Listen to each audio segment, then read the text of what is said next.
नमस्कार, मैं हूँ एस्ट्रो वास्तु एक्सपर्ट सावी सिंह। दिसंबर महीने के राशिफल, साल का आखिरी महीना और आप सभी के मन में कई सारे प्रश्न है, कई सारे क्वेश्चंस है। आप जानना चाहते हैं कि जाते हुए ये महीना आपकी कौन सी इच्छाएं पूरी करने वाला है और कौन सी ऐसी चीजें हैं जिसके लिए थोड़ा सा और अभी आपको इंतजार करना पड़ेगा,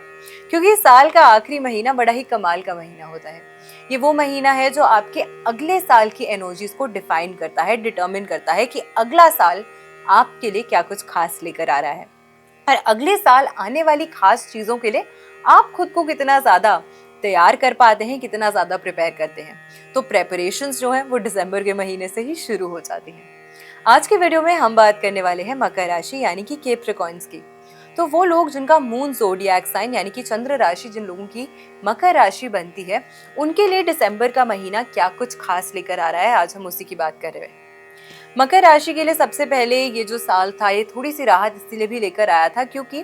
29 मार्च को यानी कि जब विक्रम संवत बदला था तो उसके साथ ही आपकी शनि की 7.5 जो थी वो समाप्त हो गई थी। तो 7.5 साल का लंबा इंतजार करने के बाद, लंबे संघर्ष के बाद फाइनली आपकी शनि की 7.5 जो है वो खत्म हो गई थी। लेकिन नेचुरली मकर राशि की जब हम बात करते हैं तो आपके लिए शनि एक बहुत महत्वपूर्ण ग्रह है, क्योंकि ये आपकी राशि के स्वामी ग्रह हैं, ये आपकी राशि का नेतृत्व करते हैं। इसीलिए मकर राशि, जो कि राशि चक्र की दशम राशि है और राशियों में दशम भाव की राशि भी मानी गई है, ये कर्म प्रधान राशि मानी गई है और शनि कर्म के ही देवता हैं। तो ऐसे में ये साल जो है आपके लिए आपकी फाइनेंशियल प्रॉस्पेरिटी और आपके करियर ग्रोथ के लिए बहुत ज्यादा महत्वपूर्ण रहा होगा। अब ऐसे में ये जो आखिरी महीना है 2025 का, इसकी भी अगर हम बात करते हैं तो सबसे पहले आपकी राशि से अगर हम बात करते हैं तो आपकी राशि से शनि जो है वो तृतीय भाव में ही गोचर कर रहे हैं, जैसे कि वो कर रहे थे शुरुआत से ही जब उन्होंने संवत चेंज हुआ था, क्योंकि मीन राशि में वो ट्रांजिट कर रहे हैं और यहीं पे 2.5 साल के लिए प्लेस्ड रहने वाले हैं। अब सबसे पहले शनि क्योंकि तृतीय भाव में प्लेस्ड है तो आपका इस महीने, इस साल के दौरान आपका एफर्ट, आपकी डिटर्मिनेशन, आपके हार्डवर्क, आपके फोकस को बढ़ाया होगा शनि ने। शनि आपके जीवन में क्लैरिटी लाने का काम करेंगे। शनि क्योंकि एक ऐसे ग्रह माने गए हैं जो कि धीमे गति से काम करते हैं, ग्रहों में न्यायाधीश हैं, इसीलिए फास्ट या शॉर्टकट्स शनि को समझ नहीं आते। शॉर्टकट नहीं अपनाएंगे, मेहनत से कार्य करते रहेंगे, डिटर्मिनेशन से कार्य करते रहेंगे तो आपको लाभ मिलेगा। अब शॉर्टकट्स में ये समझना जरूरी है कि एक है स्मार्ट वर्क और एक है हार्ड वर्क। स्मार्ट वर्क और हार्ड वर्क दोनों ही करिए, बस शॉर्टकट ऐसा मत अपनाइए जिससे किसी और का नुकसान और आपका लाभ हो,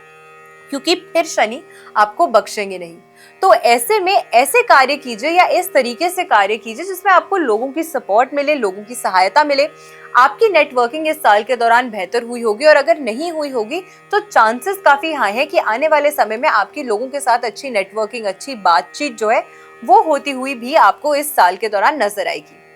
दूसरी चीज, एक ऐसा भाव आपकी राशि के लिए या आपकी कुंडली के लिए जो बहुत ज्यादा इंपॉर्टेंट रहने वाला है इस महीने के दौरान, वो रहने वाला है आपकी राशि से एकादश भाव यानी कि 11th हाउस, इच्छा पूर्ति का भाव, मान सम्मान प्रतिष्ठा का भाव, रिकॉग्निशन एंड फेम का भाव। एकादश भाव आपके लिए इस महीने के दौरान बहुत ज्यादा हाई ऑन एनर्जी रहने वाला है, क्योंकि इस भाव से काफी सारे ग्रहों का गोचर एक ही महीने के अंदर होने वाला है। वैसे तो सूर्य, बुध, मंगल और शुक्र ऐसे ग्रह माने गए हैं जो तेज गति से ट्रांजिट करते हैं, बहुत छोटे स्पैन के अंदर ट्रांजिट करते हैं, और सूर्य एक ऐसे ग्रह हैं जिसके आसपास यानी कि नजदीक में ही बुध और शुक्र जो है वो हमेशा गोचर करते हैं। लेकिन फिर भी 15 से 20 दिनों के अंदर ही जब ये सारे ग्रहों का ट्रांजिट, गोचर, कंजंक्शन यानी कि युति इस एक एकादश भाव में होगी तो ये आपके लिए आपकी इच्छा पूर्ति के भाव की एनर्जीज को और ज्यादा स्ट्रॉन्ग कर देगा और ज्यादा बेहतर बना देगा। वो लोग जो लंबे समय से किसी प्रमोशन का वेट कर रहे थे, वो लोग जो अपने बिजनेस में कोई नई अपॉर्चुनिटी चाहते थे, वो लोग जो चाहते थे कि हमने कोई नया लीड रोल अगर हमने लिया है, हमने कोई लीडरशिप स्किल दिखाई है, अपना कोई हमने अच्छी अपना गुण जो है वो लोगों के साथ शेयर किया है, तो उसका मान प्रतिष्ठा बढ़े, हमारी रिकॉग्निशन बढ़े, समाज में लोग हमें जाने पहचाने, इस तरीके की भी जो आपकी इच्छाएं हैं वो पूरी होती हुई इस महीने के दौरान आपको नजर आ सकती है। यानी कि ये महीना आपके लिए ग्रोथ और रिजल्ट ओरिएंटेड जो है वो साबित हो सकता है। सबसे पहले अगर हम सूर्य की बात करते हैं तो 15 दिसंबर तक सूर्य जो है वो इसी भाव में यानी कि आपकी राशि से एकादश भाव वृश्चिक राशि में गोचर करने वाले हैं। इसी के साथ में 20 तारीख तक शुक्र ग्रह जो हैं वो भी इसी भाव में गोचर करेंगे और 29 दिसंबर तक अगर हम बात करते हैं तो 29 तारीख तक आप देखेंगे कि बुध ग्रह भी जो है वो आपकी राशि से एकादश भाव की राशि यानी कि वृश्चिक राशि में ही ट्रांजिट कर रहे हैं और 7 दिसंबर तक अपनी स्व राशि में मंगल ग्रह जो है वो गोचर कर रहे हैं। तो यानी कि मंगल, सूर्य, बुध और शुक्र ये चारों महत्वपूर्ण ग्रह, मंगल आपके जीवन में ऊर्जा लेकर आता है, एनर्जी लेकर आता है, कॉन्फिडेंस लेकर आता है। सूर्य आपके जीवन में करिश्मा लेकर आता है, एक बड़ा ओहदा लेकर आता है, मान सम्मान, प्रतिष्ठा और आपकी लीडरशिप स्किल्स यानी कि आपके नेतृत्व की क्षमता को बेहतर करता है। एस्ट्रोलॉजी में सूर्य को आत्मा का कारक ग्रह माना गया है, यानी कि आपकी सोल की क्या डिजायर है, क्या नीड है और क्या ऐसी चीज है जो आपको अंदरूनी खुशी दे, वो चीज सूर्य से डिटरमिन होती है। साथ में शुक्र आपके जीवन में लग्जरी प्रोवाइडिंग एक ग्रह माना गया है और बुध की जब हम बात करते हैं तो बुध ग्रह जो है अगेन वो आपके लिए वाणी, आपके धन, कम्युनिकेशन का कारक ग्रह माना गया है, बिजनेस का कारक ग्रह माना गया है। तो इन सभी शुभ ग्रहों का या इन ऊर्जा से भरे हुए ग्रहों का एकादश भाव में ट्रांजिट जो है वो आपके जीवन में काफी अच्छी पॉजिटिव इन्फ्लुएंस जो है वो लेकर आ रहा है। लेकिन क्योंकि आपकी राशि के स्वामी तृतीय भाव से ट्रांजिट कर रहे हैं जो कि शनि देव स्वयं माने गए हैं, जो धीमी गति से और न्याय प्रिय एक प्लैनेट है, इसीलिए ये जो आपको अपॉर्चुनिटीज मिल रही हैं अपने इस महीने को और ज्यादा ग्रोथ ओरिएंटेड बनाने के लिए और ज्यादा करियर ड्रिवन बनाने के लिए एक चीज आपको सर्वोपरि रखनी है, एक चीज का ध्यान आपको जरूर रखना है, वो है अनुशासन यानी कि डिसिप्लिन।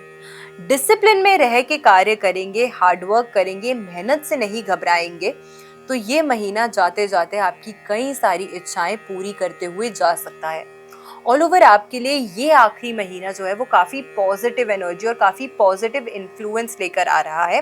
तो इसीलिए इस महीने की एनर्जी को अपने लिए फेवरेबल बनाना आपका कार्य रहने वाला है। अगला एक इम्पोर्टेंट ग्रह जिसकी हम बात करने वाले हैं आज की वीडियो में वो रहने वाले हैं देवगुरु बृहस्पति। बृहस्पति का गोचर हुआ 11 नवंबर को, जिन्होंने रेट्रो मूवमेंट में वो आ गए यानी कि रेट्रो चाल वो चलने लग गए। 14 मई को जब बृहस्पति का गोचर हुआ था तो वो अतिचारी मूवमेंट में आ गए थे और अब 11 नवंबर से रेट्रो मूवमेंट में चल रहे हैं और अपनी उच्च राशि कर्क राशि में ट्रांजिट कर रहे हैं जहां वो 5 दिसंबर तक रहने वाले हैं और उसके बाद ट्रांजिट करके वक्रीय मूवमेंट में ही, रेट्रो मूवमेंट में ही मिथुन राशि में गोचर कर जाएंगे जो कि आपकी राशि से सप्तम और छठे भाव की राशि है। अब छठे भाव में जब गुरु की प्लेसमेंट होगी तो ये कहीं ना कहीं उन लोगों के लिए थोड़ी सी कठिनाइयां लेकर आ सकता है जो किसी कंपेटिटिव एग्जाम के लिए प्रिपेयर कर रहे हैं, कंपेटिटिव एग्जाम में कोई कार्य करना चाहते हैं या फिर कंपेटिटिव एग्जाम में आगे निकलना चाहते हैं। क्योंकि शनि भी आप देखेंगे तो पंचम भाव को, जो कि एजुकेशन का भाव माना गया है, वहां पे अपनी तीसरी दृष्टि डाल रहे हैं, अपनी तृतीय दृष्टि जो है शनि वहां डाल रहे हैं। तो स्टूडेंट्स के लिए ये समय जो है वो थोड़ा सा कठिनाइयों से भरा हो सकता है, परेशानियों से भरा हुआ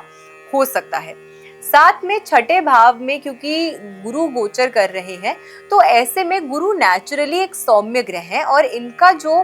त्रिक भावों से गोचर माना गया है वो बहुत शुभ नहीं माना गया है।